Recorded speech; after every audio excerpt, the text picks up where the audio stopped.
অনেকেই আছে করলা একদমই পছন্দ করে না তেঁতোর কারণে। আমি তাদেরকে বলবো করলা ভাজি বা তরকারি কোনো কিছুই খেতে হবে না আপনাকে। শুধু করলাটা এইভাবে একবার ভর্তা খেয়ে দেখুন।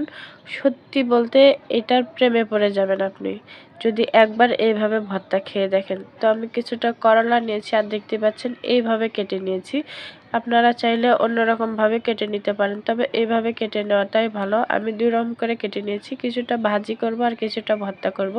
এজন্য আমি ২ ভাবে কেটে নিয়েছি।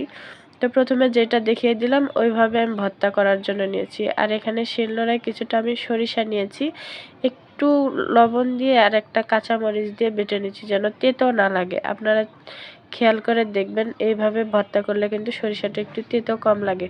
তারপরে পাতিলে কিছুটা পানি দিয়ে আমি একটু হলুদ আর একটু লবণ দিয়ে করলাগুলো সিদ্ধ উঠাইছি। করলা যখন ৮০% সিদ্ধ হয়ে যাবে তখন কিন্তু আমি করলাগুলো গরম পানি থেকে উঠিয়ে নেব। আর এইদিকে আমি ২ কোয়া রসুন নিয়েছি। বেশি রসুন নেওয়া যাবে না, যেহেতু আমি অল্প নিয়েছি করলা ভর্তা করার জন্য, এজন্য রসুনটাও খুব একটা বেশি নেইনি। এদিকে আমার করলা সিদ্ধ হয়ে গেছে।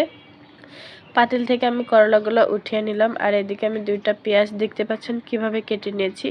আপনারা চাইলে আপনাদের পছন্দ মতো কেটে নিতে পারেন, তবে এইভাবে কাটে একটু তেলে ভেজে নিলে ভর্তার ভিতর দেখতেও ভালো লাগে।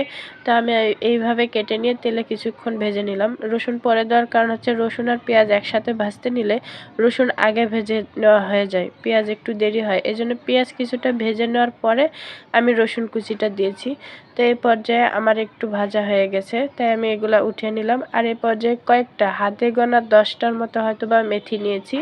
তেলে ওই গরম তেলের ভিতরে মেথিটা একটু ভেজে নেবেন। আর হ্যাঁ, ভর্তার ভিতর কিন্তু এই মেথি দিবেন না, শুধু তেলের ঘ্রাণটা নেওয়ার জন্য মেথি কিন্তু তেলে একটু ভেজে নিয়েছি। তারপরে মেথি উঠে ফেলে দিয়ে ওই তেলটা দিব এই ভর্তাতে।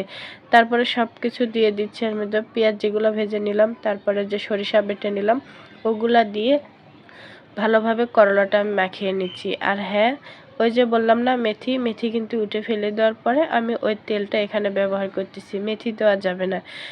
মেথি দেওয়ার কারণ শুধু ভর্তায় যেন একটু তেলের সুন্দর একটা ঘ্রাণ আসে, এই জন্য ওই মেথিটা দেওয়া। দেখতেই পাচ্ছেন ভর্তা কিন্তু হয়ে গেছে। আর কতটা লোভনীয় হয়েছে দেখতেই পাচ্ছেন আপনারা। আপনারা অবশ্যই বাসায় একদিন হলেও এই রকম করে ভর্তা বানিয়ে খাবেন। ধন্যবাদ সবাইকে। আর হ্যাঁ, ভিডিওটি কেমন লাগলো অবশ্যই কমেন্টে জানাবেন। আপনারাও একদিন ট্রাই করবেন।